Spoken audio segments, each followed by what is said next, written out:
idan kana so ka ci nasara ka samu ɗaukaka ta addini da ɗaukaka ta rayuwa ka riƙe waɗannan abubuwa guda uku da annabi Yusuf ya lakasa su a cikin aya ɗaya.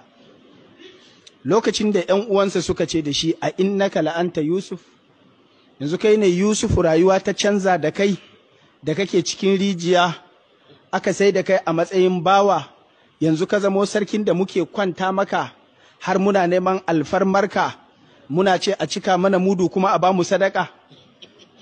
Ya ce kwarai, ya gaya musu dalili shine innahu man yattaki wa yasbir fa inna Allah la yudhi'u ajra al-muhsinin.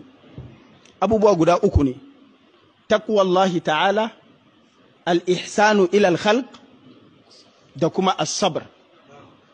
Idan ka rike waɗannan abubuwa guda uku, wallahi zaka rabauta, ko baka yi addu'a ba Allah zai baka rabauta. Annabi Yusuf alayhi salam ba addu'a yayi ta yi Allah ya ɗaukaka shi ba, waɗannan abubuwan guda uku ya rike. Amma duk yawan addu'arka akan Allah ya baka ɗaukaka, in baka rike su ba za ka samu ɗaukaka ba.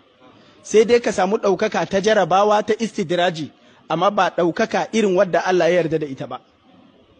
Allah yana iya ba mutum ɗaukaka ko bai nema ba ko bai so ba, inda ya cika sharuɗan da Allah zai ba shi ɗaukaka. Mu riƙe taƙawa, ka ji tsoron Allah, ittaqillaha haythu ma kunt. Saboda Allah maɗaukakin sarki ya ce duk waɗanda suke da taƙawa to suna da albishir ɗin Allah zai kare su daga abin da suke tsoro, Allah zai ba su mafita daga dukkan abin da ya dame su, Allah zai gafarta musu kurakuransu, Allah zai musu duk dalilin taƙawa ne. Wa man yattaqillaha yaj'al lahu makhraja wa yarzuqhu min haythu la yahtasib wa man yattaqillaha yaj'al lahu min amrihi yusra wa man yattaqillaha yukaffir anhu sayyi'atihi wa yu'zim lahu ajra. Ya ayyuhalladhina amanu in tattaqullaha yaj'al lakum furqanan wa yukaffir ankum sayyi'atikum wa yaghfir lakum wallahu dhul fadli al-azim.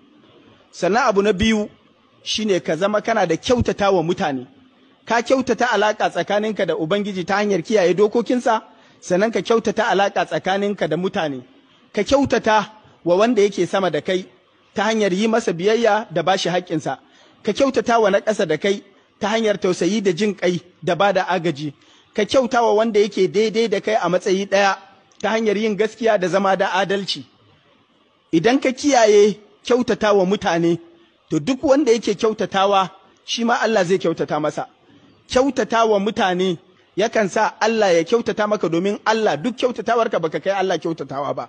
Ya tabbata a hadisi wani mutum ya samu Allah ya bashi tukuicin aljanna ba saboda yawan sallarsa ba saboda azuminsa ba, kai yayi sabon ma da yana tsammani Allah ba zai yafe masa ba, amma kawai shi bashi yake ba mutane, sai rinka ɗaga musu kafa yana yafe musu idan ba su da kuɗin biya, idan suna da halin biya ya jinkirta musu sai sun samu.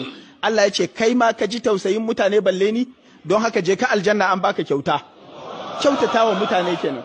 Sannan abu na uku shine haƙuri, as-sabru alal adha. Abin da zai iya sa ranka ya ɓaci ka ce sai ka rama, abin da zai sa a ce wane ya take ka, kai ma ka ce sai ka take shi ko sai ka take ƴan uwansa ko sai ka ga bayansa. Yi haƙuri, ka nemi lada a wurin Allah sakamakon haƙurinka. Allah yakan taimake ka idan ka yi haƙuri, ko da baka roƙi Allah ba. Wasta'inu bis sabr.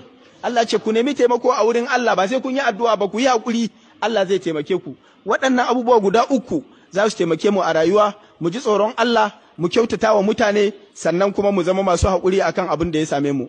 Allah Ubangiji ya saka da alheri. Wassalamu alaikum wa rahmatullahi wa barakatuh.